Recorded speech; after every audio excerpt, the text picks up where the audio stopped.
You are standing on the Giza Plateau at dawn. Two shadows stretch across the sand in front of you, each one taller than anything human hands have ever lifted. And then, off to the side, a third shape, smaller, quieter, almost shy next to its neighbors. This is the Pyramid of Menkaure, the smallest of the three at Giza, built by a king who had every reason to build bigger and chose not to. His grandfather built the Great Pyramid. His father built the second one, so precisely placed it looks taller from certain angles even though it is not.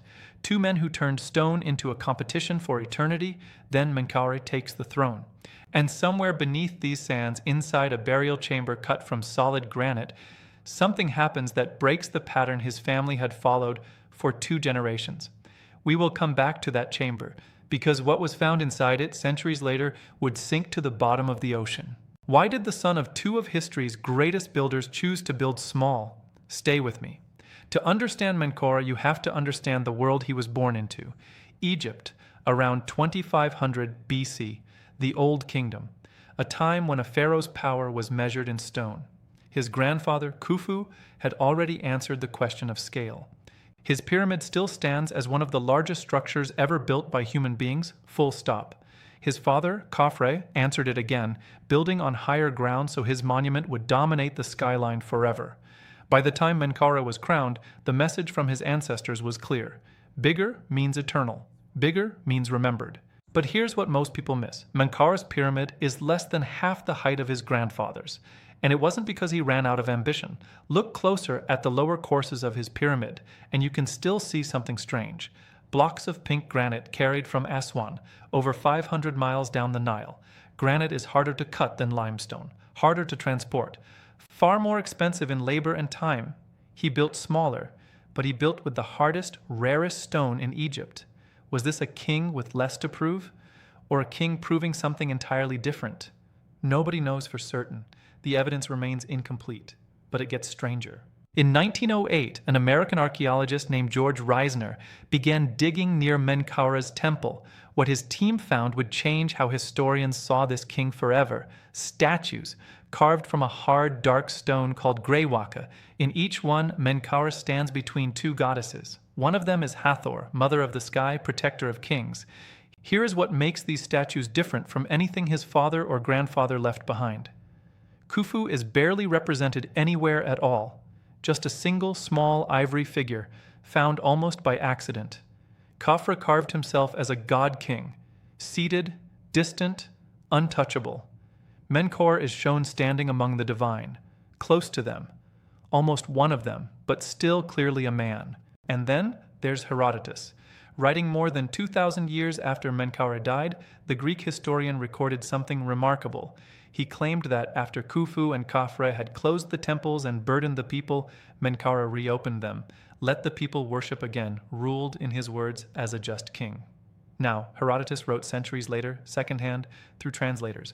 Modern Egyptologists treat his account carefully, not as fact. But the pattern in the archaeology tells a similar story. A king remembered less for power and more for something closer to mercy. But do not mistake gentleness for weakness. Menkaure still ruled an empire. Grain barges still moved down the Nile under his name. Copper still arrived from Sinai. Quarrying crews still cut stone at Aswan and floated it north on rafts built specifically to survive the current. Running an Old Kingdom pyramid project was not a small undertaking, even at a smaller scale. It required thousands of workers, fed, housed, and organized for years. There is an idea in Egyptian belief called ma'at. It means balance, truth, cosmic order. Every pharaoh was supposed to uphold it. Khufu and Khafre upheld ma'at through sheer, undeniable scale. Menkaure may have tried something else. Balance not through size, but through precision, through craft, through granite that would outlast limestone by thousands of years. Here's the thing that changes everything. Menkaure died before his pyramid was finished. The casing stones on the lower levels are polished granite. Above that line, the stone is rough, unfinished. His successor, a king named Shepseskaf, completed the outer layers in cheaper limestone in a rush after Menkaure's death. The most honest monument at Giza might be the one that was never completed. Now back to that burial chamber, the one carved into solid granite deep beneath the pyramid. In 1837, a British colonel named Richard Vyse forced his way into it using gunpowder. Inside, he found a basalt sarcophagus, carved with the same architectural style used in temple gateways. It was, by every account, one of the finest pieces of funerary art ever recovered from Giza. Vyse loaded the sarcophagus onto a merchant ship called the Beatrice, bound for England. The ship never arrived. Somewhere off the coast of Spain, in October of 1838, the Beatrice sank.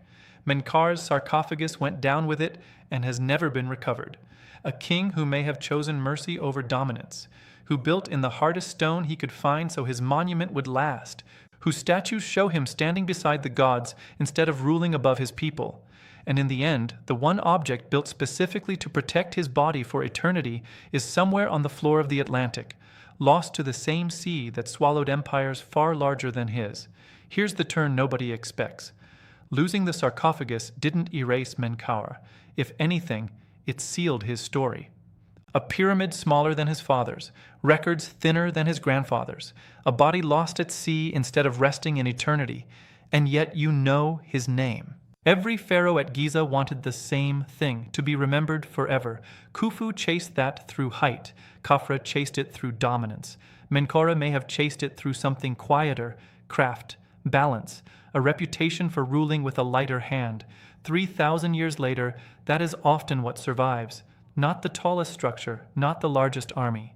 The story people choose to keep telling. Ma'at was never really about size. It was about balance. And maybe that is Menkaure's real monument, not the smallest pyramid at Giza, the most human one. So here's a question worth sitting with. In a world that keeps telling you bigger is better, was Menkaure's quiet choice a weakness or the smartest move any of the three kings made? Let me know what you think in the comments.